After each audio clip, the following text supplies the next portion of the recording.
ततोऽन्वयादितरतश्चार्थेष्वभिज्ञस्वराट् तेने ब्रह्म हृदाय आदिकवये मुह्यन्ति यं सूरयः तेजो वारिमृदां यथा विनिमयो यत्र त्रिसर्गो मृषा धाम्ना स्वेन सदा निरस्तकुहकम् सत्यं परं धीमहि निगमकल्पतरोर्गलितं फलं शुकमुखादमृतद्रवसंयुतम् पिबत भागवतं रसमालयं मुहुरहो रसिकाः भुवि भावुकाः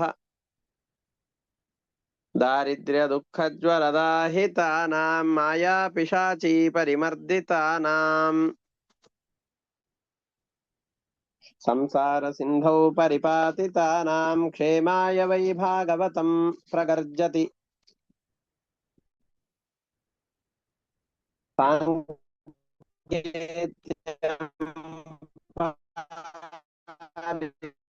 हास्यं वा स्तोभं हेलनमेव वा वैकुण्ठनामग्रहणम् अशेषाघहरं विदुः गुरुभ्यो नमः हरिः ओम्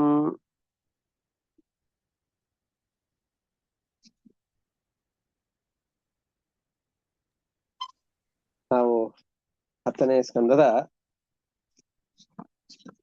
43ನೇ ಅಧ್ಯಾಯದ ಕೆಲವೊಂದಿಷ್ಟು ಶ್ಲೋಕಗಳನ್ನ ನೋಡ್ತಾ ಇದ್ದೇವೆ. ಅದರಲ್ಲಿ 37ನೇ ಶ್ಲೋಕದ ಮುಂದಿನ ಶ್ಲೋಕಗಳ ಭಾವಾರ್ಥವನ್ನು ನೋಡ್ಬೇಕು. ಸಾಂದೀಪಿನಿ ಮಹರ್ಷಿಗಳು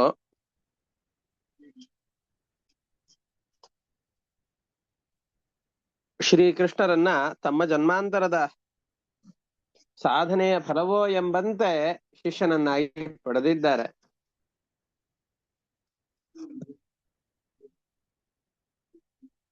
ರಾಮಕೃಷ್ಣರನ್ನ ಮಕ್ಕಳನ್ನಾಗಿ ವಿದ್ಯಾರ್ಥಿಗಳನ್ನಾಗಿ ಪಡೆದಂತಹ ಇವರು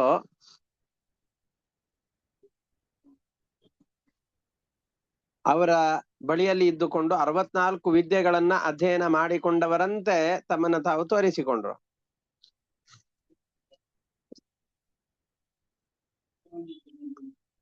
ಆ ವಿದ್ಯೆಗಳ ಅಧ್ಯಯನ ನಂತರದಲ್ಲಿ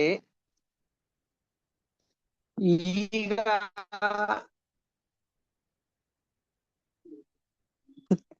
ತಮಗೆ ಗುರುದಕ್ಷಿಣೆಯನ್ನ ಏನು ಕೊಡ್ಲಿ ಅಂತ ವಿದ್ಯಾರ್ಥಿಗಳು ಕೇಳ್ತಾ ಇದ್ದಾರೆ.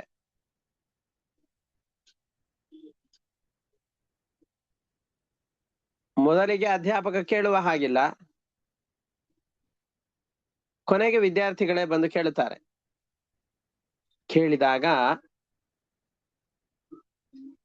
ಸಾಂದೀಪಿನಿ ಮಹರ್ಷಿಗಳು ಏನು ಕೇಳಬಹುದು?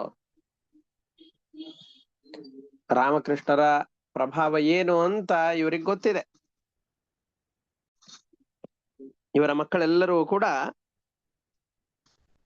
ದುರ್ಮರಣದಿಂದಾಗಿ ತಮ್ಮನ್ನ ಅಗಲಿದ್ದಾರೆ ಅಂತ ಅದರ ವೇದನೆ ಬಹಳ ಇದೆ ಸಾಂದೀಪಿನಿ ಮಹರ್ಷಿಗಳಿಗೆ. ಅವರ ಮಕ್ಕಳು ಬಹಳ ಚಿಕ್ಕವರಿದ್ದಾಗಲೇ ಪಂಚಜನ ಅನ್ನುವಂತಹ ರಾಕ್ಷಸನಿಂದ ಅಪಹೃತರಾಗಿ ಸಾಯಿಸಲ್ಪಟ್ಟಿರ್ತಾರೆ, ಸತ್ತಿರ್ತಾರೆ ಅವ್ರ ಮಕ್ಕಳೆಲ್ಲರೂ ಕೂಡ. ಆ ದುರ್ಮರಣದಿಂದಾಗಿ ಯಾರು ಮೃತರಾಗಿರ್ತಾರೋ, ದುರ್ಮರಣ ಯಾರಿಗೆ ಬಂದಿರತ್ತೋ ಅಂಥವ್ರಿಗೆ ಸದ್ಗತಿಗಳಿಲ್ಲ ಅಂತ ಪ್ರಸಿದ್ಧಿ ಇದೆ. ಇವರಿಗೂ ದುರ್ಮರಣವಾದ ಪ್ರಯುಕ್ತವಾಗಿ ನನ್ನ ಮಕ್ಕಳಿಗೆ ಮತ್ತೆ ಎಲ್ಲಿ ದುಃಖ ಅನರ್ಥಾದಿಗಳಾಗತ್ತೋ, ಈ ಅನರ್ಥಗಳಿಂದಾಗಿ ನನ್ನ ಮಕ್ಕಳು ಎಲ್ಲಿ ನರಕಾದಿಗಳನ್ನು ಅನುಭವಿಸ್ತಾರೋ ಅವರಿಗೆ ಸದ್ಗತಿ ಆಗಬೇಕು ಅನ್ನುವಂತಹ ಮನಸ್ಸಿನಲ್ಲಿರುವ ಒಂದು ಬಯಕೆ. ಆ ಬಯಕೆಯಿಂದ ಇವರು ತಮ್ಮ ಪತ್ನಿಯ ಬಳಿಯಲ್ಲಿ ಆಲೋಚನೆ ಮಾಡಿ ಪ್ರಭಾಸ ಕ್ಷೇತ್ರ, ನಾವು ಪ್ರಭಾಸ ಕ್ಷೇತ್ರ ಅಂದ್ರೆ ಈಗಿನ ಸೋಮನಾಥ ಅಂತ ಕರಿತೇವಲ್ಲ, ದ್ವಾರಕೆಯಿಂದ ಒಂದು 250 ಕಿಲೋಮೀಟರ್ 200 ಕಿಲೋಮೀಟರ್ ಅಷ್ಟು ದೂರ ಇದೆ. ಪ್ರಭಾಸ ಕ್ಷೇತ್ರ ಅಂತ ಒಂದು ಪರಮ ಪವಿತ್ರವಾದ ಕ್ಷೇತ್ರ. ಆ ಕ್ಷೇತ್ರಕ್ಕೆ ಮಕ್ಕಳ ಜೊತೆಯಲ್ಲಿ ತೆರಳಿದಾಗ ಪ್ರಭಾಸ ಕ್ಷೇತ್ರದಲ್ಲಿರುವಂತಹ ಸಮುದ್ರದಲ್ಲಿ ಮುಳುಗಿ ಇವರ ಮಕ್ಕಳು ಮೃತಪಟ್ಟಿರ್ತಾರೆ. ಅವರನ್ನು ತಂದು ಕೊಡ್ಬೇಕು ಅಂತ ಕೇಳಿಕೊಳ್ಳುತ್ತಾರೆ.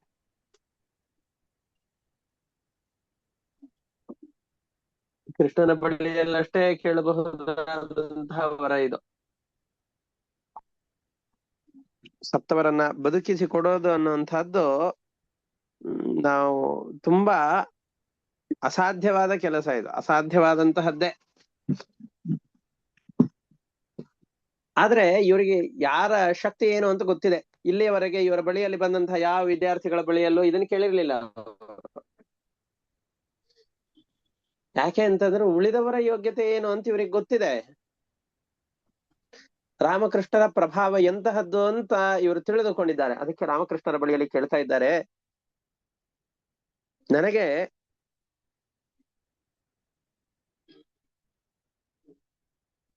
ನನ್ನ ಮಗ ಯಾವ ಪ್ರಭಾಸ ಕ್ಷೇತ್ರದಲ್ಲಿ ಮುಳುಗಿ ಸತ್ತಿದ್ದಾನ ಅವನನ್ನ ದೊರಕಿಸಿ ಕೊಡ್ಬೇಕು.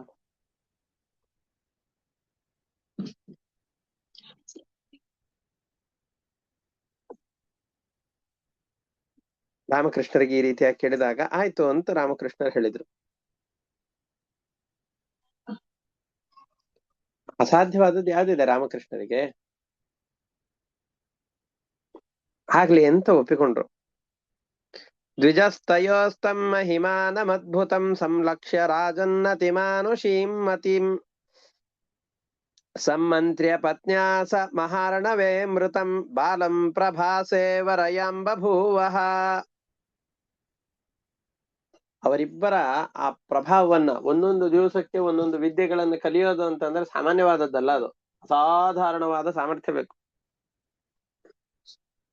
ಅಂತಹ ಸಾಮರ್ಥ್ಯ ಇವರಿಬ್ಬರಲ್ಲಿದೆ ಅಂತಂದು ಗಮನಿಸಿದಂತಹ ಗುರುಗಳು,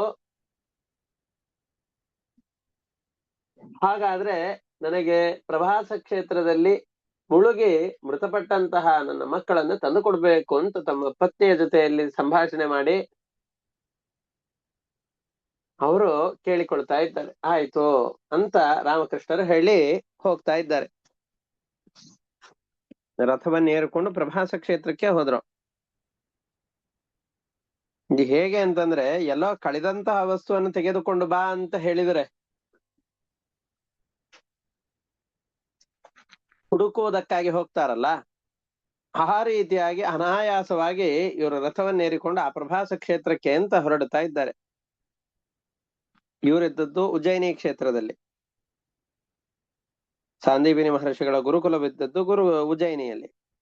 ಅಲ್ಲಿಂದ ಪ್ರಭಾಸ ಕ್ಷೇತ್ರಕ್ಕೆ ಹೊರಡ್ತಾ ಇದ್ದಾರೆ. ಈ ಪ್ರಭಾಸದಿಂದ 200 ಕಿಲೋಮೀಟರ್ ಅಷ್ಟು ದೂರದಲ್ಲಿ ದ್ವಾರಕಾ ಕ್ಷೇತ್ರ ಇದೆ. ಇನ್ನೂ ಆ ದ್ವಾರಕೆಯನ್ನ ಕೃಷ್ಣ ನಿರ್ಮಾಣ ಮಾಡಿಲ್ಲ ಈ ಸಂದರ್ಭದಲ್ಲಿ. ಅದ್ ನಿರ್ಮಾಣ ಮಾಡೋದು ಇನ್ನು ಬಹಳ ನಂತರದಲ್ಲಿ. ಮಥುರಾ ಪಟ್ಟಣದಲ್ಲಿದ್ದಂತಹ ರಾಮಕೃಷ್ಣರು ಅಧ್ಯಯನಕ್ಕೋಸ್ಕರ ಉಜ್ಜಯಿನಿಗೆ ಬಂದಿದ್ರು. ಈ ಉಜ್ಜಯಿನಿಯಲ್ಲಿ ಅಧ್ಯಯನ ಮಾಡಿದ ನಂತರದಲ್ಲಿ ಗುರುಗಳ ಮಕ್ಕಳನ್ನ ತೆಗೆದುಕೊಂಡು ಬರಬೇಕು ಅಂತ ಗುರುದಕ್ಷಿಣೆಯಾಗಿ ಕೇಳಿದಾಗ ಅವರ ರಕ್ಷಣೆಗೋಸ್ಕರವಾಗಿ ರಾಮಕೃಷ್ಣರು ಈ ಪ್ರಭಾಸ ಕ್ಷೇತ್ರಕ್ಕೆ ಈ ಗಣ ಸೋಮನಾಥ ಅಲ್ಲಿಗೆ ಹೋಗಿ ಕೇಳ್ತಾ ಇದ್ದಾರೆ. ಅಲ್ಲಿ ಸಮುದ್ರದ ಬಳಿಯಲ್ಲಿ ಹೋಗಿ ಕುಳಿತುಕೊಂಡು ಹಾಗೆ ಒಂದು ಕ್ಷಣ ಕಾಲ ಆ ಸಮುದ್ರವನ್ನು ನೋಡ್ತಾ ಇದ್ದಾರೆ ಅಷ್ಟೆ. ನಾವೆಲ್ಲ ಸಮುದ್ರವನ್ನು ನೋಡಿದ್ರೆ ಏನಾಗತ್ತೆ? ಏನಾಗೋದಿಲ್ಲ. ಸಮುದ್ರ ತನ್ನ ಪಾಡಿಗೆ ತಾನು ಅಲೆಗಳನ್ನು ತಂದು ದಡಕ್ಕೆ ಅಪ್ಪಳಿಸ್ತಾ ಇರುತ್ತೆ ಅಷ್ಟೇ ಹೊರತಾಗಿ ಏನು ವ್ಯತ್ಯಾಸವೂ ಆಗೋದಿಲ್ಲ. ನಾವು ಸಮುದ್ರವನ್ನು ನೋಡ್ಲಿ ಏನಾಗೋದಿಲ್ಲ. ಆದ್ರೆ ರಾಮಕೃಷ್ಣರು ಬಂದಾಗ ಸಮುದ್ರದ ಮಧ್ಯದಲ್ಲಿದ್ದಂತಹ ಜಲಾಭಿಮಾನಿಯಾದ ವರುಣ, ಸಮುದ್ರ ದೇವತೆ ವರುಣ ಬಂದು ಕೃಷ್ಣನ ಎದುರಿನಲ್ಲಿ ಬಂಗಾರದ ತಟ್ಟೆಯನ್ನು ಹಿಡಿದುಕೊಂಡು ಅದರಲ್ಲಿ ಕೃಷ್ಣನಿಗೆ ಬೇಕಾದಂತಹ ಪೂಜಾ ಪಾತ್ರೆಗಳನ್ನ ಪೂಜಾ ದ್ರವ್ಯಗಳನ್ನು ಇಟ್ಕೊಂಡು ಬಂದು ಕೃಷ್ಣನಿಗೆ ಪಾದ ಪ್ರಕ್ಷಾಲನೆ ಮುಂತಾದವುಗಳೆಲ್ಲವನ್ನು ಮಾಡ್ತಾ ಇದ್ದಾನೆ. ಯಾಕೆಂದ್ರೆ ತನ್ನ ಮನೆಗೆ ಬಂದಂತಹ ತನ್ನ ಒಡೆಯನನ್ನ ಸತ್ಕಾರ ಮಾಡುವ ಬಗೆ ಇದು. ತನ್ನ ಮನೆಗೆ ಇಡೀ ಜಗತ್ತಿಗೆ ಒಡೆಯನಾದ, ತನಗೂ ಒಡೆಯನಾದ ಕೃಷ್ಣ ಬಂದಾಗ ಅವನನ್ನು ಎದುರುಗೊಳ್ಬೇಕು, ಅವನಿಗೆ ಸತ್ಕಾರವನ್ನು ಮಾಡಬೇಕು. ಅದಕ್ಕೋಸ್ಕರವಾಗಿ ಕೇಳಿಕೊಳ್ತಾ ಇದ್ದಾನೆ, ನಮಸ್ಕಾರ ಮಾಡ್ತಾ ಇದ್ದಾನೆ. ಆವಾಗ ಕೃಷ್ಣರಾಮರು ಹೇಳ್ತಾ ಇದ್ದಾರೆ, ನಾವಿಲ್ಲಿ ನಮ್ಮ ಗುರುಗಳ ದಕ್ಷಿಣೆಯನ್ನು ಕೊಡುವುದಕ್ಕೋಸ್ಕರ ಬಂದಿದ್ದೇವೆ. ನಿನ್ನಲ್ಲಿ ಮುಳುಗಿ ನನ್ನ ಶಿಷ್ಯ, ನನ್ನ ಗುರುಗಳ ಮಗ ಮೃತನಾಗಿದ್ದಾನೆ, ಆದಷ್ಟು ಬೇಗ ಅವನನ್ನ ತಂದು ನಮಗ ಒಪ್ಪಿಸೋ ಅಂತ ಸಮುದ್ರ ರಾಜನ ಬಳಿಯಲ್ಲಿ ಇವರು ಹೇಳ್ತಾ ಇದ್ದಾರೆ.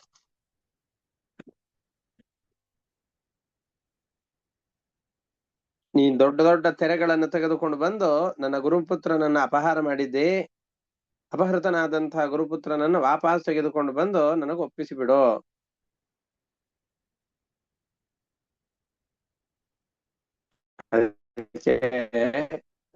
ಸಮುದ್ರ ರಾಜ ಹೇಳ್ತಾ ಇದ್ದಾನೆ,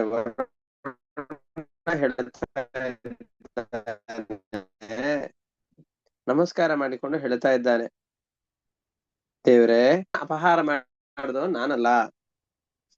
ಈ ಸಮುದ್ರದ ಆಳದಲ್ಲಿ ಶಂಖದ ಚಿಪ್ಪಿನ ಒಳಗಡೆಯಲ್ಲಿ ಅಡಗಿಕೊಂಡಂತಹ ಪಂಚಜನ ಅನ್ನುವಂತ ಒಬ್ಬ ರಾಕ್ಷಸ ಇದ್ದಾನೆ. ಶಂಖ ರೂಪವನ್ನು ಧರಿಸಿಕೊಂಡಂತಹ ಜಲಚರ ರೂಪದಲ್ಲಿರುವಂತಹ ರಾಕ್ಷಸ. ನಿನ್ನ ಗುರುಗಳ ಮಗನನ್ನ ಖಂಡಿತವಾಗಿಯೂ ಆ ಪಂಚಜನ ಅನ್ನುವಂತಹ ರಾಕ್ಷಸನೇ ಅಪಹಾರ ಮಾಡಿದ್ದಾನೆ.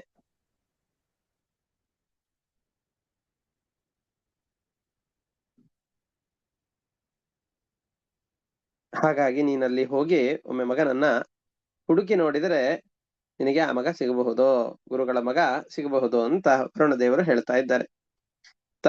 ತಥೇತ್ಯಥಾರುಹ್ಯ ಮಹಾರಥೌರಥಂ ಪ್ರಭಾಸಮಾಸಾದ್ಯ ದುರಂತ ವಿಕ್ರಮೋ ವೇಲಾಂ ಉಪವ್ರಜ್ಯ ನಿಷೀದತಃ ಕ್ಷಣಂ ಸಿಂಧುರ್ವಿದಿತ್ವಾರಹಣಮಾಹರತ್ತಯೋಃ.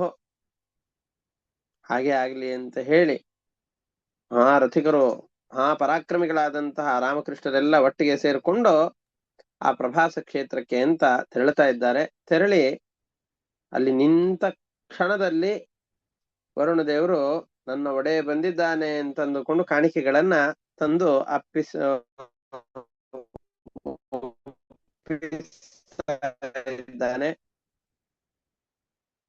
ತಮಾಹ ಭಗವಾನ್ ತ್ವಯಾಗ್ರಸ್ತೋ ಬಾಲಕೋ ಮಹತೋರ್ಮಿಣ. ದೊಡ್ಡ ತೆರೆಗಳ ಮೂಲಕವಾಗಿ ನನ್ನ ಗುರುಪುತ್ರನನ್ನ ಅಪಹಾರ ಮಾಡಿಕೊಂಡು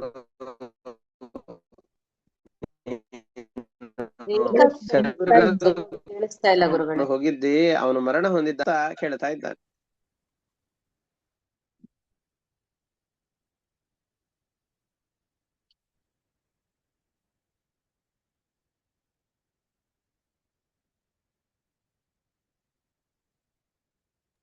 ಈಗ ಕೇಳಿಸ್ತಾ ಇದೆಯಾ?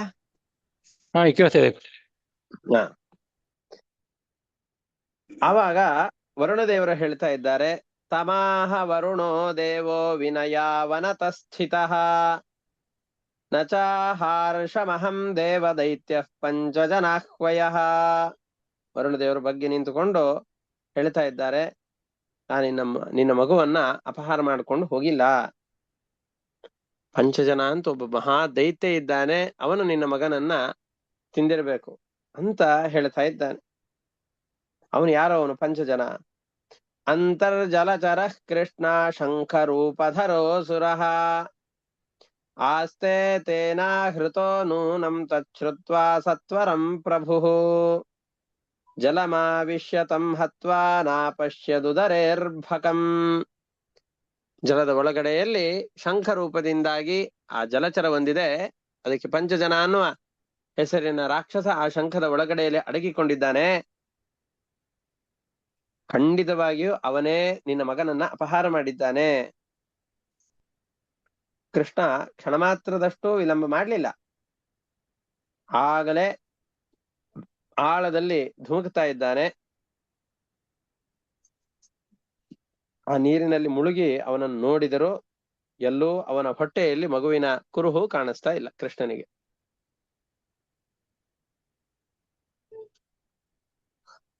ಇದು ಆದ ಮೇಲೆ ಅವನ ಶರೀರವನ್ನಂತೂ ಈಗ ಅವನಂತರೂ ಸತ್ತಿದ್ದಾನಲ್ಲ ಪಂಚಜನ. ಆ ಪಂಚಜನನ ಮೈಯಲ್ಲಿ ಉಂಟಾದಂತಹ ಶಂಖವನ್ನ ಎತ್ಕೊಂಡು ಬರ್ತಾ ಇದ್ದಾನೆ. ಅದಕ್ಕೆ ಪಾಂಚಜನ್ಯ ಅಂತ ಹೆಸರಾಯ್ತು. ಪಂಚಜನನ ಶರೀರದ ಸಂಬಂಧಿಯಾದಂತಹ ಶಂಖವನ್ನ ಪಾಂಚಜನ್ಯ ಅಂತ ಕರೀತಾ ಇದ್ದಾರೆ. ಅಂತ ಶಂಖವನ್ನು ಎತ್ಕೊಂಡು ಹೋಗಿ ಅಲ್ಲಿ ಇಲ್ಲಿ ಕೇಳಿದ್ರೆ ಸಿಗಲಾರದು ಅಂತಂದುಕೊಂಡು ಸಂಯಮನ ಅಂತ ಯಮದೇವರ ಊರು, ಬಲರಾಮನ ಜೊತೆಯಲ್ಲಿ ರಥವನ್ನೇರಿಕೊಂಡು ಯಮಲೋಕಕ್ಕೆ ತೆರಳುತ್ತಾ ಇದ್ದಾರೆ. ಯಮಲೋಕ ಎಷ್ಟು ದೂರ ಇದೆ? 86,000 ಯೋಜನ ಅಂತ ಕರೀತಾರೆ. 86,000 ಯೋಜನ. 86,000 ಯೋಜನ ಅಂತಂದ್ರೆ ಅದೃಶ್ಯವಾದ ಲೋಕ ಅದು 10 ಲಕ್ಷ ಕಿಲೋಮೀಟರ್ಗಳಷ್ಟು. ಅಷ್ಟು ದೂರದ ಯಮಪುರಕ್ಕೆ ತೆರಳುತ್ತಾ ಇದ್ದಾನೆ ರಾಮಕೃಷ್ಣರು. ಅದೆಲ್ಲ ಅಚಿಂತ್ಯವಾದಂತಹ ಘಟನೆಗಳು. ಆ ಯಮಲೋಕಕ್ಕೆ ತೆರಳುತ್ತಾ ಇದ್ದಾರೆ.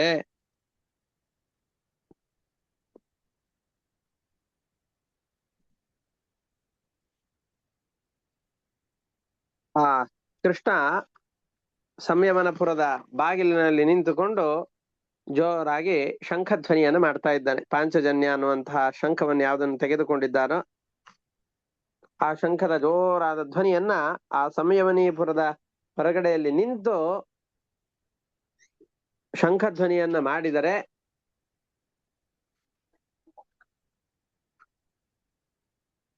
ಯಮದೇವರು ಭಯದಿಂದ ಬಂದು ಕೃಷ್ಣನಿಗೆ ನಮಸ್ಕಾರಾದಿಗಳನ್ನು ಮಾಡ್ತಾ ಇದ್ದಾರೆ. ಶಂಖ ನಿಹ್ರಾದ ಮಾಕರ್ಣ್ಯ ಪ್ರಜಾ ಸಂಯಮನೋ ಯಮಃ ತಯೋ ಸಪರ್ಯಾ ಮಹತೀಂ ಚಕ್ರೆ ಭಕ್ತ್ಯುಪಬೃಂಹಿತಃ.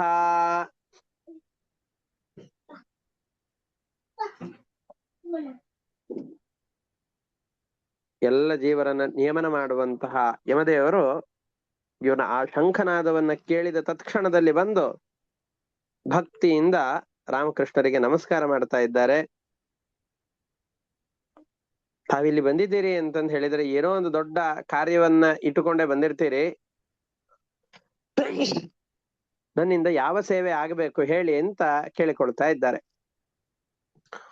ಉವಾಚ ವನತಃ ಕೃಷ್ಣಂ ಸರ್ವಭೂತಾಶಯಾಲಯಂ ಲೀಲಾ ಮನುಷ್ಯ ಹೇ ವಿಷ್ಣು ಯುವಯೋಃ ಕರವಾಮ ಕಿಂ ಇತ್ಯುಕ್ತಸ್ತೇನ ದೇವೇಶೋ ದೇವಕೀ ನಂದನೋ ಬ್ರವೀತ್. ಈ ರೀತಿಯಾಗಿ ಎಲ್ಲರ ಹೃದಯ ಗುಹೆಯಲ್ಲಿ ವಾಸವಾದಂತಹ ಆ ಕೃಷ್ಣನನ್ನ ನಮಸ್ಕಾರ ಮಾಡಿ ಏನ್ ಬೇಕು ಅಂತ ಕೇಳ್ತಾ ಇದ್ದಾರೆ.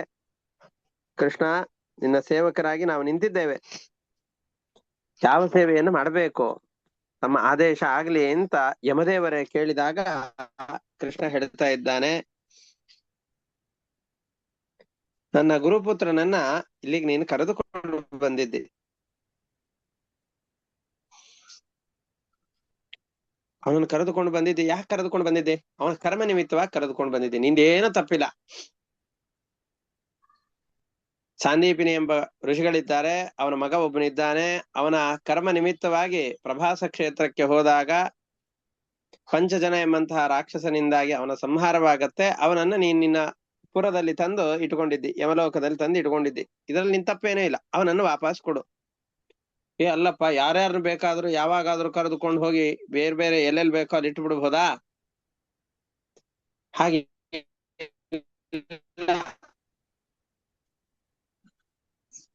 ಮತ್ತೇನ ಅಂತಂದ್ ಹೇಳಿದ್ರೆ, ವಾಪಸ್ ಅವನನ್ನು ತೆಗೆದುಕೊಂಡು ಹೋಗಿ ಒಪ್ಪಿಸಬೇಕು ಅನ್ನೋದು ಅವನ ಕರ್ಮಗಳಲ್ಲಿ ಬರೆದಿದೆ. ಅವನ ಹಣೆ ಬರಹದಲ್ಲಿ ಅದು ಇದೆ.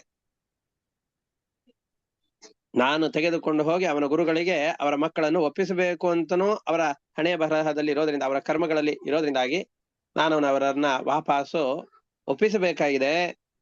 ಅದಕ್ಕೋಸ್ಕರ ನೀನು ಅವನನ್ನ ತೆಗೆದುಕೊಂಡು ಬಾ ಅಂತ ಹೇಳಿದ. ಕರ್ಮರಿ ಬಂಧನಂ ಆನಯಸ್ವ ಮಹಾರಾಜ ಮಚ್ಛಾಸನ ಪುರಸ್ಕೃತ. ನನ್ನ ಆದೇಶ ಇದು, ಅವನನ್ನು ವಾಪಸ್ಸು ಕರೆದುಕೊಂಡು ಬಂದು ನನಗೊಪ್ಪಿಸೋ. ಕೃಷ್ಣ ಹೇಳೋದೇ ತಡ, ತತ್ಕ್ಷಣದಲ್ಲಿ ಅವನ ಮಗನನ್ನ ತಂದು ಕೊಡ್ತಾ ಇದ್ದ. ತಥೇತಿ ತೇನೋಪನೀತಂ ಗುರುಪುತ್ರಂ ಯದೂತ್ತಮೋ ದತ್ವಾ ಸ್ವಗುರವೇ ಭೂಯೋ ವೃಣೀಶ್ವೇತಿ ತಮೂಚತುಃ. ಹಾಗೆ ಆಗ್ಲಿ, ನೀವು ಹೇಳೋದು ಹಾಗೆ ಆಗ್ಲಿ ಅಂತಂದುಕೊಂಡು ಯಮದೇವರು ತಮ್ಮ ಗುರುಗಳ ಮಗನಾದಂತಹ ಇವನನ್ನು ತೆಗೆದುಕೊಂಡು, ಯಮದೇವರು ಕೊಟ್ಟಾಗ ರಾಮಕೃಷ್ಣರಿಬ್ಬರು ಅವನನ್ನ ತೆಗೆದುಕೊಂಡು ಕರೆದುಕೊಂಡು ಗುರುಗಳ ಆಶ್ರಮವಾದಂತಹ ಉಜ್ಜಯಿನಿ ನಗರಕ್ಕೆ ತೆರಳಿ ಅಲ್ಲಿಯೇ ಇದ್ದಂತಹ ತಮ್ಮ ಆಶ್ರಮದಲ್ಲಿ ಗುರುಗಳಿಗೆ ಅವನನ್ನು ಒಪ್ಪಿಸಿ, ಏನಾದ್ರೂ ನಿಮಗೆ ಬೇಕಿದ್ರೆ ಕೇಳಿ ಅಂತ ಮತ್ತೊಮ್ಮೆ ಗುರುಗಳಿಗೆ ದಕ್ಷಿಣೆಯನ್ನ ಕೇಳಿ ಅವರಿಗೆ ಅವರು ಬೇಡಿದ ಎಲ್ಲವನ್ನು ಕೂಡ ಒದಗಿಸಿ ವಾಪಸ್ಸು ತಾವು ಊರಿಗೆ ಅಂತ ಹೊರಡ್ಲಿಕ್ಕೆ ಹೇಳ್ತಾ ಇದ್ದಾರೆ, ಆ ಅನುಮತಿಯನ್ನ ಕೇಳ್ತಾ ಇದ್ದಾರೆ. ತಥೇತಿ ತೇನೋಪನೀತಂ ಗುರುಪುತ್ರಂ ಯದೂತ್ತಮಂ ದತ್ವಾ ಸ್ವಗುರವೇ ಭೂಯೋ ವೃಣೀಶ್ವೇತಿ ತಮೂಚತುಃ. ಮತ್ತೇನಾದ್ರೂ ಬೇಕು ಅಂದ್ರೆ ಕೇಳಿ ಅಂತ ಹೇಳ್ತಾ ಇದ್ದಾರೆ. ಆವಾಗ ಬಹಳ ಸಂತುಷ್ಟರಾದ. ಯಾಕೆ ಅಂತಂದ್ರೆ ಮೃತನೇ ಆಗಿದ್ದಾನೆ, ಮತ್ತೊಮ್ಮೆ ನಮಗೆ ಇವನು ಸಿಗಲಾರ ಅಂತ ತಿಳಿದುಕೊಂಡಂತಹ ಗುರುಪುತ್ರನ ತನ್ನ ಮಗನನ್ನ ತಂದು ಒಪ್ಪಿಸಿದಾಗ ಇದಕ್ಕಿಂತ ದೊಡ್ಡದಾದ ಸೌಭಾಗ್ಯ ಮತ್ತಿನ್ನೇನಿರ್ಲಿಕ್ಕೆ ಸಾಧ್ಯ? ಜೀವನದ ದೊಡ್ಡ ಸೌಭಾಗ್ಯವೇ ಸಿಕ್ಕಿದೆ ಅಂತಂದುಕೊಂಡು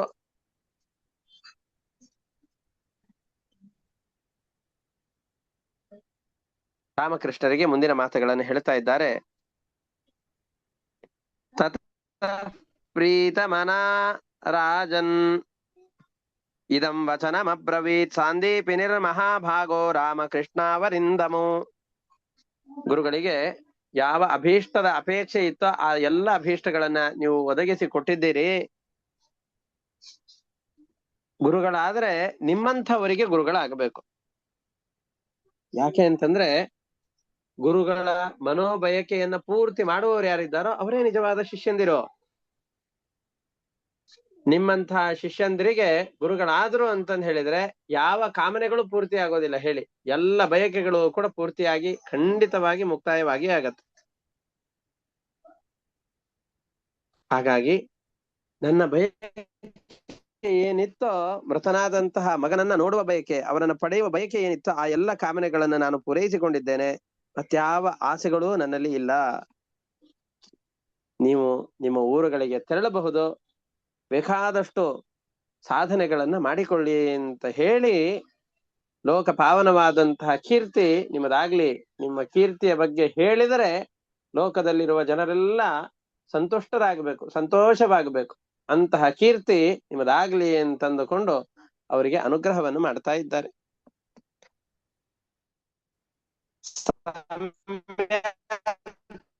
ಸಂಪಾದಿತೌ ವತ್ಸೌ ಭವದ್ಭ್ಯಾಂ ಗುರು ನಿಷ್ಕ್ರಿಯ. ಗುರುಗಳ ಸೇವೆಯನ್ನ ಮಾಡಿದವರು ನೀವು, ನಿಜವಾಗಿ ಗುರುಗಳ ಸೇವೆಯನ್ನ ಅರ್ಪಿಸಿದ್ದೀರಿ. ಸಮ್ಯಕ್ ಸಂಪಾದಿತ ಶಿಷ್ಯತೆ. ನಿಮ್ಮಂತಹ ಶಿಷ್ಯರಿಗೆ, ಗುರುಗಳಾದವನಿಗೆ ಯಾವ ಬಯಕೆಗಳು ಉಳಿಯಲಿಕ್ಕೆ ಸಾಧ್ಯ? ಎಲ್ಲ ಬಯಕೆಗಳು ಪೂರ್ತಿಯಾಗಿ ಹೋಗಿಬಿಡತ್ತೆ. ಯಾವ ಬಯಕೆಗಳು ಉಳಿಯಿತು ಅಂತ ಇಲ್ವೇ ಇಲ್ಲ. ಗಚ್ಚತ ಸ್ವಗೃಹಂ ವೀರೌ ಕೀರ್ತಿರ್ವಾಮಸ್ತು ಪಾವನಿ. ನೀವೆಲ್ಲ ನಿಮ್ಮ ಮನೆಗೆ ತೆರಳಿ ಯಥೇಷ್ಟವಾದಂತಹ ಕೀರ್ತಿ ನಿಮಗೆ ಸಿಗಲಿ. ನಿಮ್ಮ ಮನೆಗೆ ಹೋಗಿ ಪರಮ ಪವಿತ್ರವಾದಂತಹ ನಿಮ್ಮ ಕೀರ್ತಿಯನ್ನ ಕೇಳಿದ ಜನರೆಲ್ಲರಿಗೂ ಕೂಡ ಮಂಗಳಗಳನ್ನು ಕೊಡ್ತಾ ನೀವು ಸುಖವಾಗಿರಿ ಅಂತ ಗುರುಗಳು ಹೇಳಿ ತಮ್ಮ ಶಿಷ್ಯರನ್ನ ಕಳಿಸಿಕೊಡ್ತಾ ಇದ್ದಾರೆ. ಈ ರೀತಿಯಾಗಿ ಗುರುಗಳಿಂದ ಅನುಜ್ಞಾತರಾದಂತಹ ಈ ಶಿಷ್ಯರು ವಾಯುವೇಗದಿಂದ ತೆರಳುವಂತಹ ಆ ರಥವನ್ನು ಏರಿಕೊಂಡು ವಾಪಸ್ಸು ದ್ವಾರಕಾಪಟ್ಟಣಕ್ಕೆ ಅಂತ ತೆರಳುತ್ತಾ ಇದ್ದಾರೆ.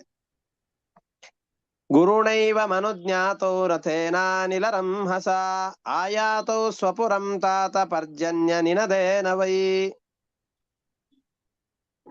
ಮೇಘ ಗಂಭೀರವಾದಂತಹ ಶಬ್ದಗಳನ್ನ ಮಾಡ್ತಾ ಸಿಡಿಲಿನ ಧ್ವನಿಯನ್ನ ಹುಟ್ಟಿಸ್ತಾ ತಮ್ಮ ಪಟ್ಟಣಕ್ಕೆ ವಾಪಸ್ಸು ತೆರಳುತ್ತಾ ಇದ್ದಾರೆ. ಸಮನಂದನ್ ಪ್ರಜಾ ಸರ್ವಾ ದೃಷ್ಟ್ವಾ ರಾಮ ಜನಾರ್ದನೋ ಅಪಶ್ಯಂತ್ಯೋ ಬಹ್ವಹಾನಿ ನಷ್ಟಲಬ್ಧಧನ ಇವ. ಅನೇಕ ದಿನಗಳ ಕಾಲ ವಸ್ತುತಃ ಮಕ್ಕಳೆಲ್ಲ ಗುರುಕುಲಕ್ಕೆ ಹೋದ್ರು ಅಂತ ಅಂದ್ರೆ 13 ವರ್ಷಗಳ ಕಾಲ ಮಕ್ಕಳ ದರ್ಶನವೇ ಇರೋದಿಲ್ಲ. ಅಂತಹ ಸಂದರ್ಭದಲ್ಲಿ ಇವರು ಕೆಲವೇ ತಿಂಗಳುಗಳ ಕಾಲ ಗುರುಗಳಲ್ಲಿ ಗುರುಕುಲದಲ್ಲಿ ವಾಸವನ್ನು ಮಾಡಿದ್ದು. ಆದರೆ ಇವರ ಇಷ್ಟು ದಿನಗಳ ವಿರಹವನ್ನು ತಡೆಯಲಿಕ್ಕಾಗದೇ ಇರುವಂತಹ ಆ ಗೋಕುಲ ವಾಸಿಗಳೆಲ್ಲರೂ ಕೂಡ, ಆ ದ್ವಾರಕಾಪಟ್ಟಣ ಮಥುರಾಪಟ್ಟಣದ ವಾಸಿಗಳೆಲ್ಲರೂ ಕೂಡ ಕೃಷ್ಣ ಬಂದದ್ದನ್ನು ನೋಡಿ ಬಹಳ ಸಂತೋಷಗೊಳ್ತಾ ಇದ್ದಾರೆ. ಹೇಗೆ ಬಹಳ ಸಂತೋಷ ಯಾವಾಗ ಆಗತ್ತೆ ಅಂತಂದ್ರೆ ಯಾವುದೋ ಸಂಪತ್ತು ಬಂದಾಗಲ್ಲ, ಕಳೆದುಕೊಂಡಿದ್ದೇವೆ ಅಂತ ಅಂದುಕೊಂಡಂತಹ ಸಂಪತ್ತು ವಾಪಸ್ಸು ದೊರಕಿದಾಗ. ಹಾಗೆ ಅವರ ಬಳಿಯಲ್ಲಿದ್ದಂತಹ ದೊಡ್ಡ ಸಂಪತ್ತು ಕೃಷ್ಣ. ಆ ಕೃಷ್ಣ ಈಗ ತಪ್ಪಿಸಿಕೊಂಡಿದ್ದ ಅಂದ್ರೆ ಏನರ್ಥ? ಕಳೆದು ಹೋಗಿದ್ದ. ಆ ಕೃಷ್ಣನನ್ನ ಸಿಗದೆ ಪರದಾಡಿ ಬಿಟ್ಟಿದ್ರು ಈ ಗೋಕುಲದ ಜನರೆಲ್ಲರೂ ಕೂಡ. ಮಥುರಾಪಟ್ಟಣದ ಜನರೆಲ್ಲರೂ, ಗೋಕುಲದವ್ರದ್ದು ಮುಂದಿದೆ ಈಗ. ಅವರಿಗೆ ವಾಪಸ್ಸು ಕೃಷ್ಣ ಬಂದಾಗ ಬಹಳ ಸಂತೋಷವಾಯಿತು ಅಂತ ಹೇಳ್ತಾ ಇದ್ದಾರೆ. ಇಷ್ಟಕ್ಕೆ 43ನೇ ಅಧ್ಯಾಯ ಮುಗೀತು. ಇದಾದ್ಮೇಲೆ ಉದ್ಧವನ ಒಂದು ಕಥೆ ಬರತ್ತೀಗ. ನಂದಗೋಕುಲಕ್ಕೆ ಉದ್ಧವನನ್ನ ಕಳಿಸಿ ಗೋಪಿಯಕಿಯರಿಗೆ ನನ್ನ ಸಂದೇಶವನ್ನ ಮುಟ್ಟಿಸಬೇಕು ಅಂತ ಉದ್ಧವನನ್ನ ಕಳಿಸ್ಕೊಡ್ತಾ ಇದ್ದಾನೆ. ಗೋಕುಲ ವಾಸಿಗಳಿಗೆಲ್ಲ ಪಾಪ ಕೃಷ್ಣ ಮಥುರಾಪಟ್ಟಣಕ್ಕೆ ಹೋಗ್ತೇನೆ, ಕೆಲವೇ ದಿವಸದಲ್ಲಿ ಹೋಗಿ ಬಂದು ಬಿಡ್ತೇನೆ, ಅಲ್ಲಿಯ ಬಿಲ್ಲು ಹಬ್ಬವನ್ನು ನೋಡಿಕೊಂಡು ಬಂದು ಬಿಡ್ತೇನೆ ಅಂತ ಹೇಳಿದಂತಹ ಕೃಷ್ಣ ಎಷ್ಟು ದಿವಸಗಳಾಗಿದೆ, ತಿಂಗಳುಗಳಾಗಿದೆ. ತನ್ನ ತಂದೆ ತಾಯಿಯರನ್ನ ನಂದಗೋಪ ಮತ್ತು ಯಶೋದೆಯನ್ನ ವಾಪಸ್ಸು ಕಳುಹಿಸಿದ್ದಾನೆ. ನೀವು ತೆರಳಿ ಗೋಕುಲಕ್ಕೆ, ನಾನು ಯೋಗ್ಯವಾದ ಸಮಯವನ್ನು ನೋಡಿಕೊಂಡು ಬರ್ತೇನೆ ಅಂತ ಕೃಷ್ಣ ಹೇಳಿದ್ದಾನೆ. ಆದರೆ ಇಲ್ಲಿಯೇ ವಿದ್ಯಾಭ್ಯಾಸಕ್ಕೆ ಅಂತ ತೆರಳಿದ ತಿಂಗಳುಗಳು ಕಳೆದು ಹೋಗಿವೆ. ನಂದಗೋಕುಲಕ್ಕೆ ಕೃಷ್ಣ ತೆರಳಿಲ್ಲ. ಹೀಗಾದಾಗ ಗೋಕುಲವಾಸಿಗಳಿಗೆಲ್ಲ ಕೃಷ್ಣ ಅಯ್ಯೋ ನಮ್ಮನ್ನು ಮರೆತೇ ಬಿಟ್ನಲ್ಲ ಅಂತ ಬಹಳ ವ್ಯಥೆ ಆಗತ್ತೆ. ಅಷ್ಟೇ ಅಲ್ಲ, ಆತ್ಮಹತ್ಯೆಗೂ ಪ್ರಯತ್ನ ಪಡಬಹುದು. ಯಾಕೆ ಅಂತಂದ್ರೆ ಗೋಪಿಕೆಯರಿಗೆ ಒಂದು ರಾತ್ರಿಯ ಸಂದರ್ಭದಲ್ಲಿ ಆ ರಾತ್ರಿಯೂ ಕೃಷ್ಣನ ದರ್ಶನ ಆಗಿಲ್ಲ ಅನ್ನುವ ಒಂದೇ ಒಂದು ಕಾರಣದಿಂದಾಗಿ ಎಷ್ಟೆಲ್ಲ ವಿರಹದಿಂದ ಬೆಂದಿದ್ದಾರೆ, ಎಷ್ಟೆಲ್ಲ ವಿರಹದ ದುಃಖವನ್ನು ಅನುಭವಿಸಿದ್ದಾರೆ ಅನ್ನುವ ಕಥೆಯನ್ನ ನಾವು ಹಿಂದೆ ನೋಡಿದ್ದೇವೆ.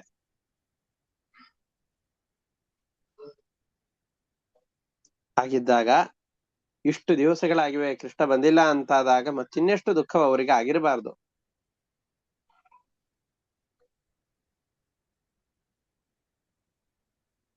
ಆವಾಗ ಇವರನ್ನ ಸಮಾಧಾನ ಪಡಿಸಲಿಕ್ಕೆ ಯೋಗ್ಯನಾದಂತಹ ಒಬ್ಬ ವ್ಯಕ್ತಿಯನ್ನ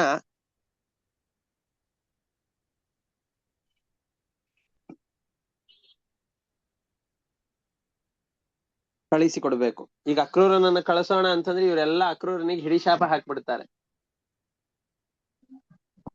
ಮೊದಲನೇ ಬಾರಿ ಬಂದಾಗ ಕೃಷ್ಣನನ್ನ ಕರೆದುಕೊಂಡು ಹೋದ, ಯಾರನ್ನು ಕರೆದುಕೊಂಡು ಹೋಗ್ಲಿಕ್ಕೆ ಬರ್ತಾನೋ ಅಂತ ಮತ್ತೆ ಅಕ್ರೂರನ ಮೇಲೆ ಬಹಳ ಸಿಟ್ಟಾಗ್ಲಿಕ್ಕೂ ಅವಕಾಶ ಇದೆ. ಆ ತರದ ಸಿಟ್ಟನ್ನ ಪಡಿಬಾರ್ದು, ಸಿಟ್ಟಿಗೆ ಒಳಗಾಗಬಾರ್ದು ಇವರು ಅನ್ನೋದಕ್ಕೋಸ್ಕರವಾಗಿ ಶುಕಾಚಾರ್ಯರು ಉದ್ಧವನನ್ನ ಕಳಿಸಿಕೊಡ್ತಾ ಇದ್ದಾನೆ. ಈ ಉದ್ಧವ ಯಾರು? ಈ ಉದ್ಧವನ ಕಥೆ ಈ 10 ಮತ್ತು 11ನೇ ಸ್ಕಂದದಲ್ಲಿ ಮತ್ತೆ ಅನೇಕ ಬಾರಿ ಬರುತ್ತೆ. ಈ ಉದ್ಧವ ಬೃಹಸ್ಪತ್ಯಾಚಾರ್ಯರ ಅವತಾರ.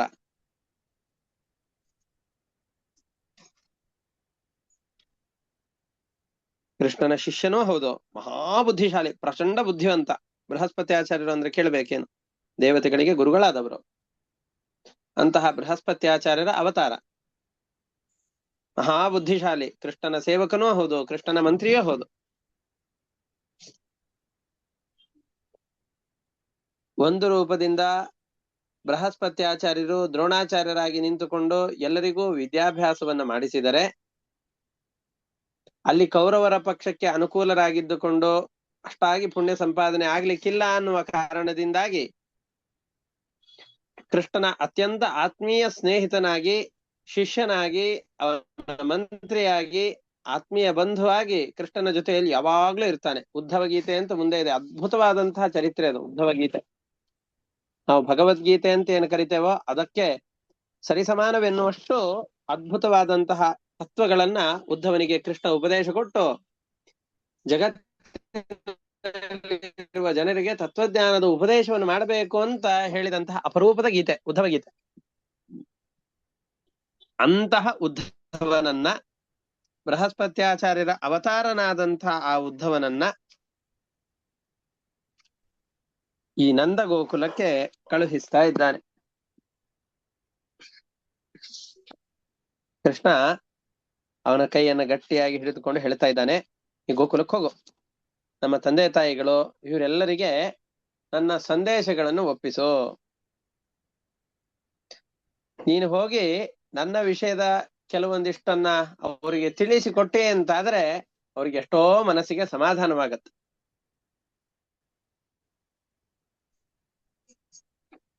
ಅವರ ಮನಸ್ಸು ಸಮಾಧಾನವಾಗುವಂತಹ ನನ್ನ ಬಗೆಗಿನ ಕಥೆಗಳನ್ನ, ಏನ್ ಮಾಡ್ತಾ ಇದ್ದೆ ಇಷ್ಟು ದಿವಸ ಅಂತ ಇದನ್ನೆಲ್ಲ ಹೇಳಿ ನಾನು ಕೆಲವೊಂದಿಷ್ಟು ಮಾತುಗಳನ್ನು ಹೇಳ್ತೇನೆ, ಇದನ್ನ ಹೋಗಿ ಅವರಿಗೆ ಮುಟ್ಟಿಸು. ಯಾಕೆ ಗೋಪಿಯರೆಲ್ಲ ಈ ಗಂಡು ಮಕ್ಕಳಾದ್ರೂ ಹೇಗಾದ್ರೂ ಸಹಿಸಿಕೊಂಡು ಬಿಡುತ್ತಾರೆ, ಆದರೆ ಗೋಕುಲದಲ್ಲಿರುವಂತಹ ಸ್ತ್ರೀಯರು ಯಾರಿದ್ದಾರೋ ಅವರಿಗೆ ನನ್ನ ಮೇಲೆ ಪ್ರಾಣವೇ ಇದೆ, ನನ್ನಲ್ಲೇ ಪೂರ್ತಿಯಾಗಿ ಮನಸ್ಸನ್ನು ಇಟ್ಟಿದ್ದಾರೆ. ನಾನು ಅಂದ್ರೆ ಪಂಚ ಪ್ರಾಣ ಅವರಿಗೆ. ನಾನು ಕರೆದೆ ಅಂತಾದ್ರೆ ಕೇವಲ ನನ್ನ ವೀಣಾ ಧ್ವನಿಯನ್ನ ಕೇಳಿದ ಮಾತ್ರಕ್ಕೆ ತನ್ನ ದೇಹ ಸಂಬಂಧಿಗಳು, ದೇಹಾಲಂಕಾರಗಳು, ಯಾವುದೇ ಅವಸ್ಥೆಗಳಲ್ಲಿರಲಿ ಅವಸ್ಥೆಯನ್ನ, ಲಜ್ಜೆಯನ್ನ ಎಲ್ಲವನ್ನ ಬಿಟ್ಟು ದೇಹ ನಿಮಿತ್ತವಾಗಿ ಬಂದಂತಹ ಯಾವ್ಯಾವ ಅಭಿಮಾನಿಗಳು, ಈ ಸಂಬಂಧಿಗಳು ಅಂತಿದ್ದಾರೋ, ಗಂಡ ಹೆಂಡತಿ ಮಕ್ಕಳು, ಅಪ್ಪ ಅಮ್ಮ ಅಣ್ಣ ತಮ್ಮಂದಿರು ಎಲ್ಲರನ್ನ ಬಿಟ್ಟು ನನ್ನ ಬಳಿಯಲ್ಲಿ ಓಡಿ ಬರುವಂತಹ, ನನ್ನಲ್ಲಿ ಅಷ್ಟು ಭಕ್ತಿಯನ್ನು ಮಾಡುವಂತಹವರು ಗೋಪಿಯರು. ಹಾಗಾಗಿ ಸರ್ವೇಷ್ಟದಾಯಕನಾದಂತಹ ನನ್ನನ್ನ ಸ್ವಾಮಿ ಅಂತ ತಿಳಿದುಕೊಂಡು ನನ್ನ ಬಳಿಯಲ್ಲಿ ಆತ್ಮ ಸಮರ್ಪಣೆ ಮಾಡಿಕೊಂಡಂತಹ ಆತ್ಮೀಯ ಭಕ್ತರು ಯಾರು ನನ್ನನ್ನು ಈ ರೀತಿಯಾಗಿ ನಂಬಿರ್ತಾರೋ ಅವರನ್ನ ರಕ್ಷಣೆ ಮಾಡುವಂತಹ ದೃಢವಾದಂತಹ ವಿಶ್ವಾಸ ನನ್ನದು. ಎಲ್ಲ ಕರ್ಮಗಳನ್ನ ನಮಗೇ ಸಮರ್ಪಣೆ ಮಾಡಿ ಸರ್ವಕರ್ಮ ಸಮರ್ಪಣೆಯಿಂದಾಗಿ ಪೂರ್ತಿಯಾಗಿ ತಮ್ಮನ್ನು ತಾವು ಒಪ್ಪಿಸಿಕೊಂಡಿರ್ತಾರೆ. ಅಂತಹವರನ್ನ ರಕ್ಷಣೆ ಮಾಡಿ ಪೋಷಿಸುವಂತಹ ಜವಾಬ್ದಾರಿಯನ್ನ ನಾನು ವಹಿಸಿಕೊಂಡಿದ್ದೇನೆ.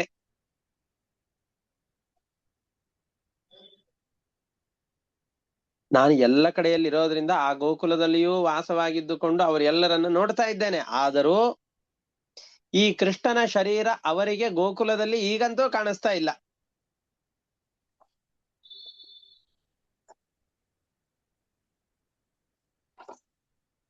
ಅವರೆಲ್ಲರೂ ದೈಹಿಕವಾಗಿ ಈ ಮಥುರಾ ಪಟ್ಟಣದಲ್ಲಿ ಇಲ್ಲ ಅನ್ನೋದನ್ನು ಒಂದನ್ನು ಬಿಟ್ರೆ ಎಲ್ಲರ ಮನಸ್ಸಿನಲ್ಲೂ ನಾನೇ ಇದ್ದೇನೆ, ಎಲ್ಲರ ಮನಸ್ಸಿನಲ್ಲೂ ನಾನೇ ಇದ್ದೇನೆ. ಹಾಗಾಗಿ ಅವರನ್ನ ನಿರಂತರವಾಗಿ ಸ್ಮರಣೆ ಮಾಡ್ತಾ ಇರ್ತಾರೆ. ನನ್ನ ವಿರಹದಿಂದ ಬಹಳ ದುಃಖವನ್ನು ಅನುಭವಿಸ್ತಾ ಇರ್ತಾರೆ. ಕೃಷ್ಣ ಯಾವತ್ತೋ ಒಂದು ದಿವಸ ಬರಬಹುದು ಅನ್ನುವಂತಹ ಈ ಮರುಭೂಮಿಯಲ್ಲಿ ನೀರಿನ ಬಯಕೆಯಿಂದ ಮುಂದಕ್ಕೆ ಜೀವ ನಡೆದುಕೊಂಡು ಹೋಗುವ ಹಾಗೆ ಕೃಷ್ಣನು ಒಂದಲ್ಲ ಒಂದು ದಿವಸ ತಮ್ಮ ಬಳಿಯಲ್ಲಿ ಬರ್ತಾನೆ ಅನ್ನುವಂತಹ ನಂಬಿಕೆಯಿಂದ ಇವರೆಲ್ಲ ಹೇಗೋ ಕಷ್ಟಪಟ್ಟು ಜೀವವನ್ನು ಹಿಡಿದುಕೊಂಡಿದ್ದಾರೆ. ಅಂತಹವರಿಗೆ ಆ ಎಲ್ಲ ಗೋಪಿಯರಿಗೆ ಕೃಷ್ಣ ವಾಪಸ್ಸು ಬರ್ತಾನೆ ಅಂತ ಹೇಳಿ ನನ್ನ ಸಂದೇಶಗಳನ್ನ ಅವರಿಗೆ ತಿಳಿಸು. ಈ ರೀತಿಯಾಗಿ ಹೇಳಿದಾಗ ಅವರ ಮಾತುಗಳನ್ನ ಕೇಳಿ ಪರಮಾತ್ಮನ ಸಂದೇಶವನ್ನು ಹೊತ್ತುಕೊಂಡು ಉದ್ಧವ ಅಲ್ಲಿಗೆ ತೆರಳುತ್ತಾ ಇದ್ದಾನೆ ಅಂತ ಮಾತುಗಳನ್ನು ಹೇಳ್ತಾ ಇದ್ದಾರೆ. ವೃಷ್ಣೀನಾಂ ಪ್ರವರೋ ಮಂತ್ರಿ ಕೃಷ್ಣಸ್ಯ ದಯಿತಃ ಸಖಾ ಶಿಷ್ಯೋ ಬೃಹಸ್ಪತೆ ಸಾಕ್ಷಾತ್ ಉದ್ಧವೋ ಬುದ್ಧಿ ಸತ್ತಮಃ. ಬಹಳ ಬುದ್ಧಿವಂತನಾದಂತಹ ವೃಷ್ಣೀನಾಂ ಪ್ರವರಃ, ಯದುಕುಲದಲ್ಲಿ ಶ್ರೇಷ್ಠನಾದಂತಹ ಸಾಕ್ಷಾತ್ ಬೃಹಸ್ಪತ್ಯಾಚಾರ್ಯರ ಅವತಾರನಾದಂತಹ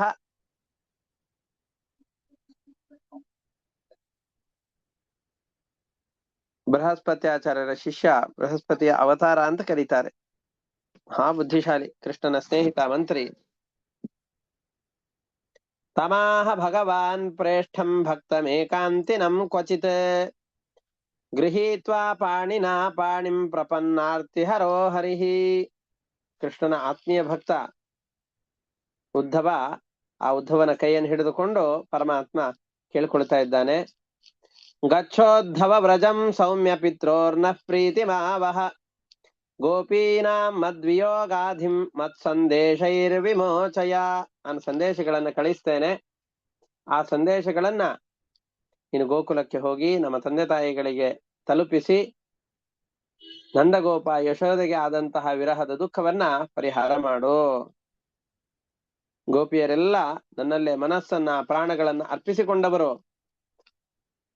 ತನ್ನ ಬಂಧುಗಳು, ಗಂಡ, ಮಕ್ಕಳು ಇವರೆಲ್ಲರನ್ನು ಬಿಟ್ಟು ಭಗವಂತನಲ್ಲೇ ನಿರತಿಶಯವಾದಂತಹ ಭಕ್ತಿಯನ್ನು ಮಾಡಿದವರು. ತಾ ಮನ್ಮನಸ್ಕಾ ಮತ್ಪ್ರಾಣ ಮದರ್ಥೆ ತ್ಯಕ್ತ ದೈಹಿಕಾಹ ಮಾಮೇವ ದಯಿತಂ ಪ್ರೇಷ್ಠಮಾತ್ಮಾನಂ ಮನಸಾಗತಾಹ. ನನ್ನನ್ನೇ ಆತ್ಮೀಯ ಮಿತ್ರ, ಬಂಧು, ಸ್ನೇಹಿತ ಅಂತ ತಿಳಿದುಕೊಂಡು ನನ್ನಲ್ಲಿಯೇ ಅತಿಶಯವಾಗಿ ಮನಸ್ಸನ್ನು ಇಟ್ಟವರಾಗಿದ್ದಾರವರು.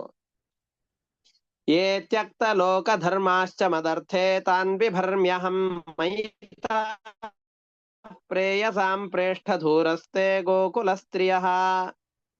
ಪರಲೋಕಗಳ ಎಲ್ಲ ಕರ್ಮಗಳನ್ನು ನನಗೆ ಸಮರ್ಪಣೆ ಮಾಡಿ ರಕ್ಷಣೆ ಮಾಡ್ತಾ ಇದ್ದಾರೋ ಅವರನ್ನ ರಕ್ಷಣೆ ಮಾಡುವಂತಹ, ನಮ್ಮಲ್ಲಿ ಮನಸ್ಸನ್ನಿಟ್ಟಿರ್ತಾರೋ ಅವರನ್ನ ರಕ್ಷಣೆ ಮಾಡುವಂತಹ ಪ್ರತಿಜ್ಞೆ ನನ್ನದು. ಇವರೆಲ್ಲರನ್ನ ರಕ್ಷಣೆ ಮಾಡಬೇಕಾದಂತಹ ಜವಾಬ್ದಾರಿ ನನಗಿದೆ. ಹಾಗಾಗಿ ಈ ಸ್ತ್ರೀಯರೆಲ್ಲರಿಗೆ ದೈಹಿಕವಾಗಿ ನಾನು ದೂರದಲ್ಲಿದ್ರು ಅವರ ಮನಸ್ಸಿನಲ್ಲಿ ಯಾವಾಗ್ಲೂ ನೆಲೆಸಿರ್ತೇನೆ. ನನ್ನ ಮನಸ್ಸಿನಲ್ಲಿ ಯಾವಾಗಲೂ ಅವರಿದ್ದಾರೆ.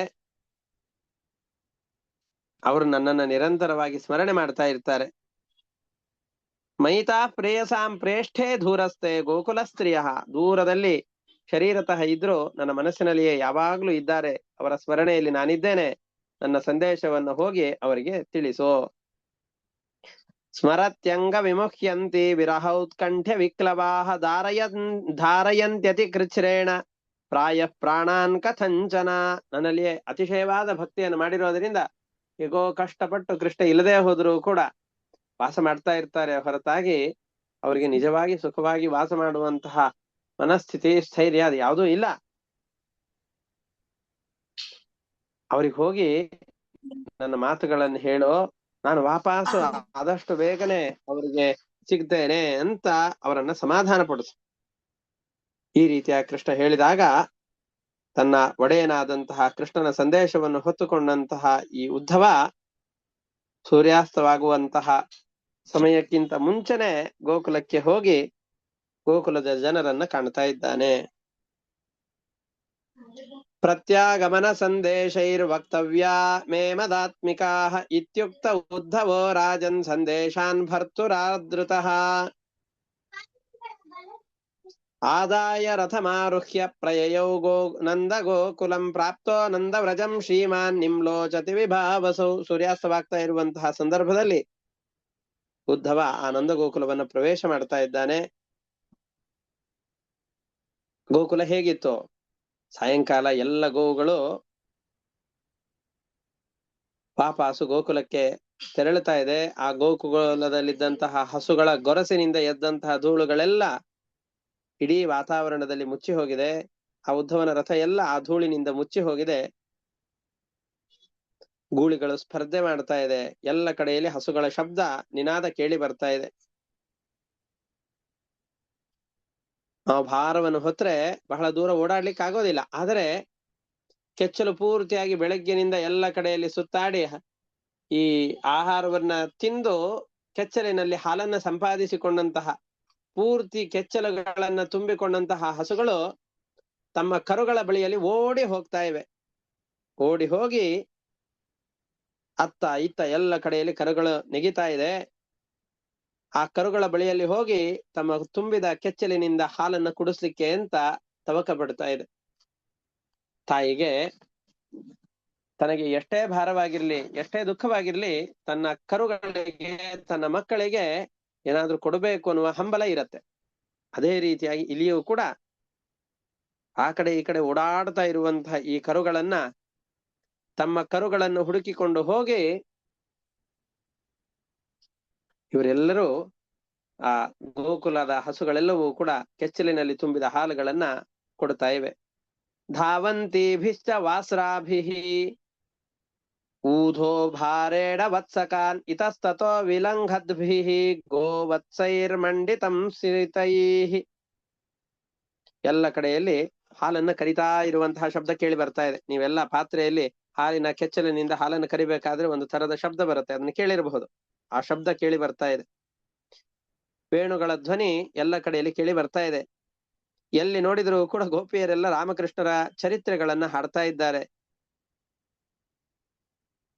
ಗೋಪಾಲಕರು ಸಾಯಂಕಾಲದ ಸಂದರ್ಭದಲ್ಲಿ ಅಗ್ನಿಯ ಆರಾಧನೆಯನ್ನ, ಸೂರ್ಯನ ಆರಾಧನೆಯನ್ನ, ಅತಿಥಿ ಅಭ್ಯಾಗತರು ಯಾರಿದ್ದಾರೋ ಅವರ ಸತ್ಕಾರವನ್ನ, ಗೋವುಗಳು, ವಿಪ್ರರು ಯಾರ್ಯಾರಿದ್ದಾರೋ, ತಮ್ಮ ಪಿತೃದೇವತೆಗಳು, ತಂದೆ ತಾಯಿಗಳು ಮನೆಯಲ್ಲಿ ಯಾರಿದ್ದಾರೋ ಅವರೆಲ್ಲರ ಸೇವೆಯನ್ನು ಮಾಡ್ತಾ ಇದ್ದಾರೆ. ದೇವತೆಗಳ ಅರ್ಚನೆಯನ್ನು ಮಾಡ್ತಾ ಇದ್ದಾರೆ.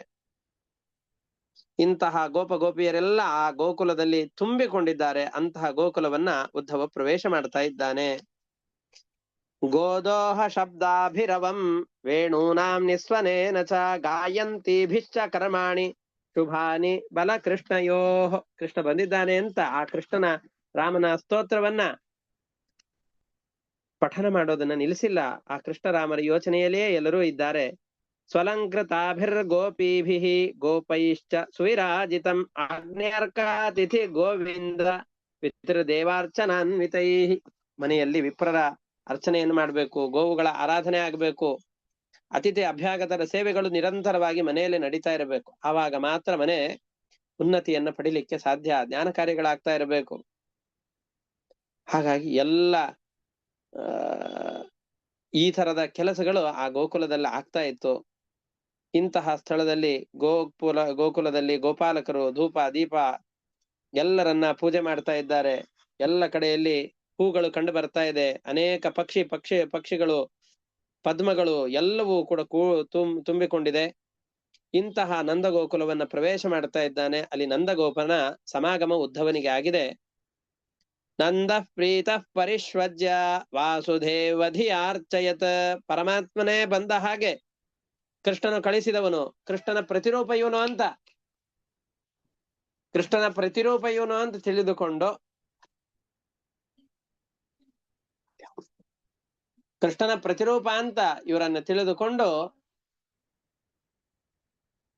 ಕೃಷ್ಣನನ್ನ ಬಂದಾಗ ಹೇಗೆ ಆಲಂಗಿಸಿಕೊಂಡು ಬರಮಾಡಿಕೊಳ್ತಾನೋ ಹಾಗೆ ಉದ್ಧವನನ್ನ ಬರಮಾಡಿಕೊಳ್ತಾ ಇದ್ದಾನೆ. ಪರಮ ಸಂತುಷ್ಟನಾಗಿದ್ದಾನೆ. ಪರಮಾನ್ನವನ್ನು ಊಟ ಮಾಡಿಸಿ, ಯಾಕೆ ರಾತ್ರಿ ಮೊಸರನ್ನು ತಿನ್ನುವ ಹಾಗಿಲ್ಲಲ್ಲ. ಭೋಜಿತಂ ಪರಮಾನ್ನೇನ ಸಂವಿಷ್ಟಂ ಕಶಿಪೌ ಸುಖಂ.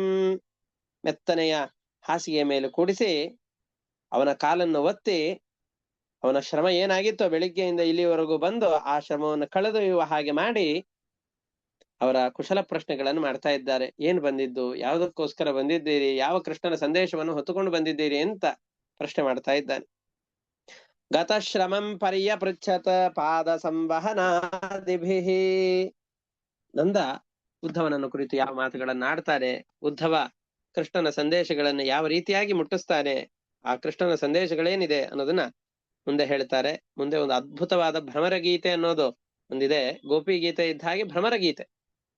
ಅಲ್ಲಿರುವಂತಹ ಭ್ರಮರಗಳೆಲ್ಲ ಕೃಷ್ಣನ ವಿಯೋಗದಿಂದಾಗಿ ಹೇಗೆ ಹಾಡ್ತಾ ಇದೆ ಅನ್ನೋದನ್ನ ವರ್ಣನೆ ಮಾಡ್ತಾ ಹೋಗ್ತಾರೆ. ಅದೆಲ್ಲವೂ ಇದೆ. ಅದನ್ನ ಮತ್ತೆ ಮುಂದಿನ ಪಾಠದಲ್ಲಿ ನೋಡೋಣ ಅಂತ ಹೇಳ್ತಾ ಇವತ್ತಿನ ಪಾಠವನ್ನು ಇಷ್ಟಕ್ಕೆ ಮುಕ್ತಾಯ ಮಾಡೋಣ. ಹರೇ ನಮಃ. ಶ್ರೀಕೃಷ್ಣಾರ್ಪಣಮಸ್ತು. ನಮಸ್ಕಾರ ಗುರುಗಳೇ. ಧನ್ಯವಾದಗಳು. ಶ್ರೀಕೃಷ್ಣ ನಮಸ್ತೆ.